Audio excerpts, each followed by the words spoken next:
Hello, everyone, and welcome to this week's episode of the Disney Dining Show. I'm your host, Pete Werner, joined at the table this week by our senior content director, Jackie Gailey. Hi, guys.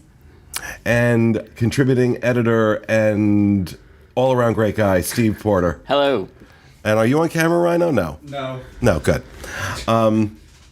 Didn't have a wide enough lens to fit his head. Not today. But Rhino's back on the controls. All right, this week we are going to talk about doing progressive meals. Now, if you're not familiar with a progressive meal, it's where you do an appetizer in one place, main course in another, and a dessert in another. So we're going to do this all around property, but for this show, we're going to talk about doing it at Disney Springs.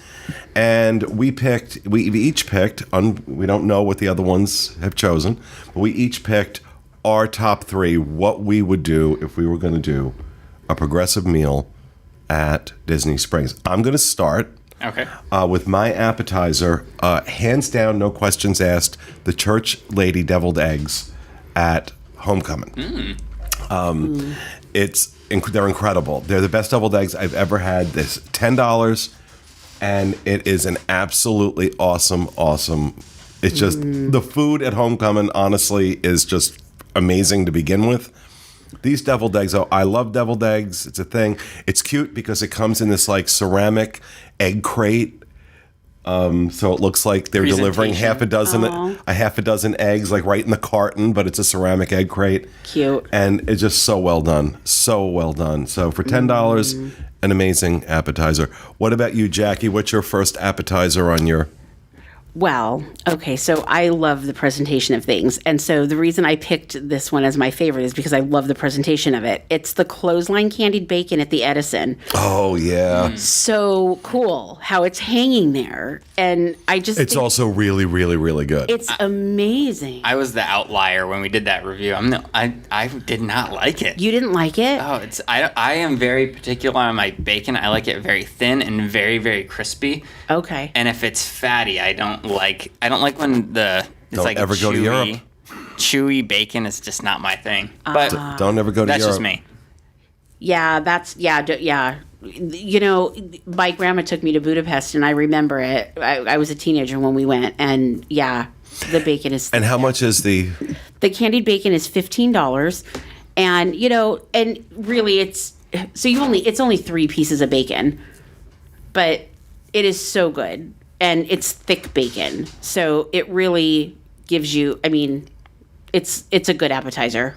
So it's substantial bacon. It's really substantial, and you can even share it. It's something that it's just a fun thing to have because you don't see it everywhere. And the thought of candied bacon is just. It intrigued us, and that was it was a good decision. That was again, when we reviewed the Edison, it was appetizers and desserts were fantastic. Entrees fell flat, but that appetizer was absolutely one of my favorites. So very good choice. Good.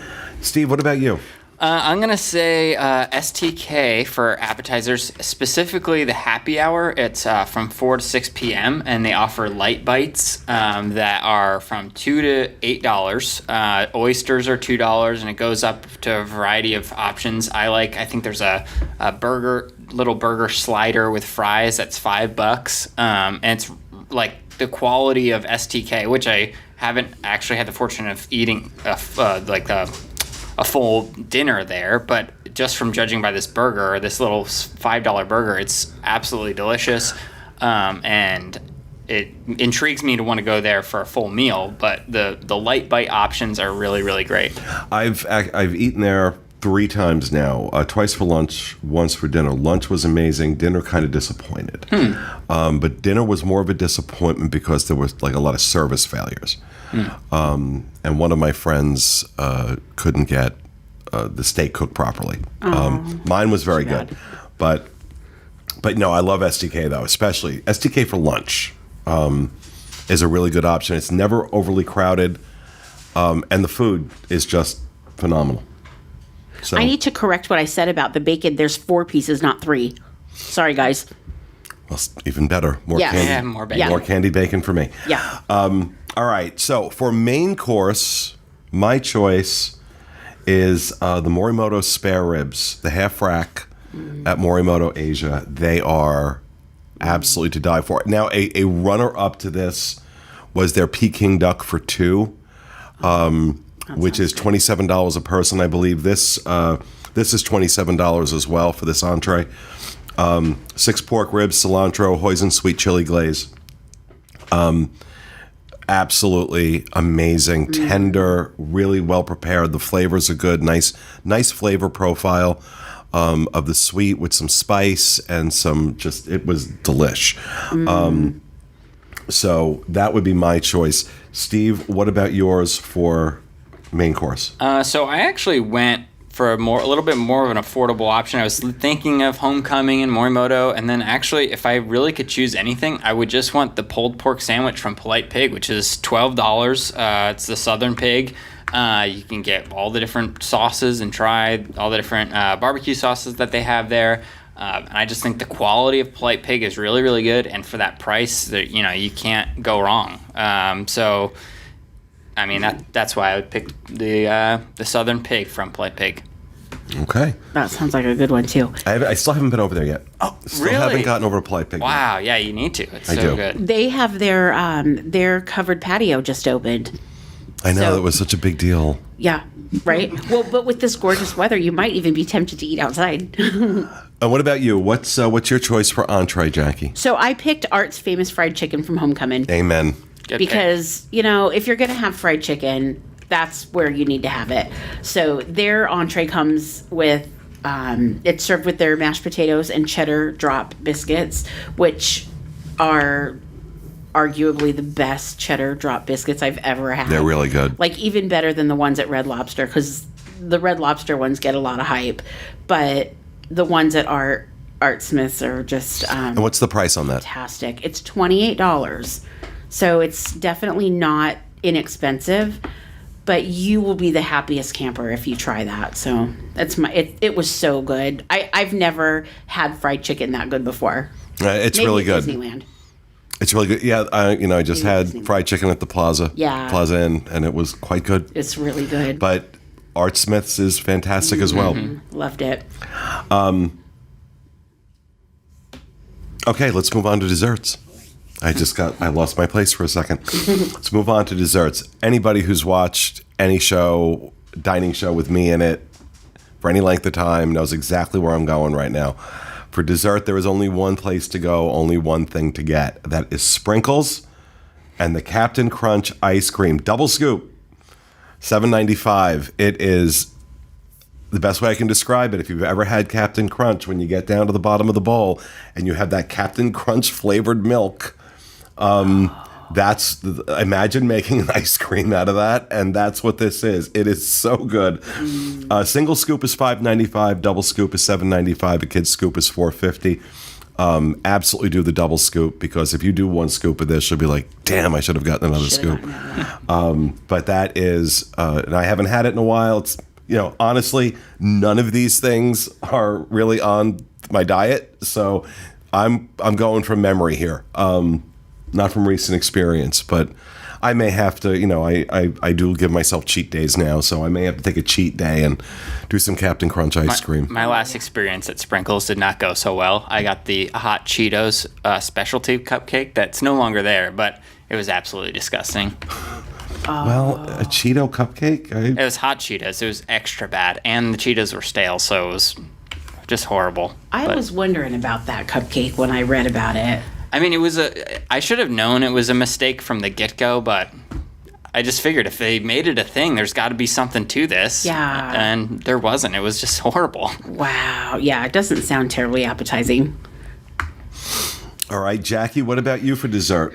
Okay, so my favorite dessert ever is at Ghirardelli, and it's called the Ocean Beach Sea Salt Caramel Sundae. Yeah, wow, that sounds good. It's so good. So I'm going to read you this description because you guys are going to be drooling here in a second. So it comes with vanilla ice cream, creamy caramel, homemade hot fudge, and sea salt, and then it's topped with whipped cream, caramel, sea salt, and a Ghirardelli square, and it's the sea salt one. Now, This is my favorite, by the way. Like there's no other to me. That's the very best one they have. And here's the thing. So I was standing in line the first time we ever went to Ghirardelli, and I was like, the only thing that could make that sundae better is if it was with coffee ice cream instead of vanilla. And the lady heard me, and she said, we can do coffee ice cream instead of vanilla. And so that's the way to have it. And how much is that? It is $11.95. And always ask for a discount because they offer a DVC discount there. And it's 10% or annual pass. And annual pass as well, yeah. 10% off. So makes it nice. All right, Steve, what about you? I also picked Ghirardelli, but I went with just the good old hot fudge sundae, also for $11.95. I think their hot fudge is so delicious. And I'm just a little bit more basic, I guess, that I went for just the classic hot fudge sundae. But yeah, I think it's so super, super good. I also was thinking when we did this that as much as I do enjoy the sundae, that there aren't as many dessert options as I thought there was. Outside of Ghirardelli, sprinkles, the patisserie, and the ganachery. Crepes. And the crepes. So there's about 5 places, I guess. That's a lot. I guess it's more than... I wasn't thinking about the crepes, but the ganachery and the patisserie is, chocolate and cake, so I lumped those two as... I don't know. Haagen-Dazs. Haagen-Dazs. Oh, yeah, Haagen-Dazs. Oh, yeah. Starbucks, too. All right, even. you're proving... Well, the Starbucks... Yeah, but Haagen-Dazs is so, 1988 called it wants its ice cream back. All right, so we've got my choices. Church Lady Deviled Eggs at Art Smith's Homecoming, Morimoto Spare Ribs at Morimoto Asia, and the ice cream, the Captain Crunch ice cream waffle cone double scoop at Sprinkles. Total for mine, without tax or any of that good stuff, was $45. Jackie chose the Candied Clothesline bacon for $15 from at the Edison. Art's Famous Fried Chicken from Homecoming for $28, and the Ghirardelli Sea Salt Caramel Sundae from Ghirardelli's at $12. Her total was $55 Ooh. for her progressive meal. And for Steve, the Light Bites at STK, the Polite Pig Pulled Pork at $12, and the Ghirardelli Hot Fudge Sundae for $12. So Steve came up the budget conscious one at $32. So Nice. Some suggestions there. You didn't win. I came in the lowest. It's like the Price is Right. No. I'll keep doing this. Okay, you keep doing that. So there you have it. Those are our picks for a progressive meal at Disney Springs. And that will do it for this episode of the Disney Dining Show. We hope you enjoyed it, and we'll see you again next week. Have a great week, everybody.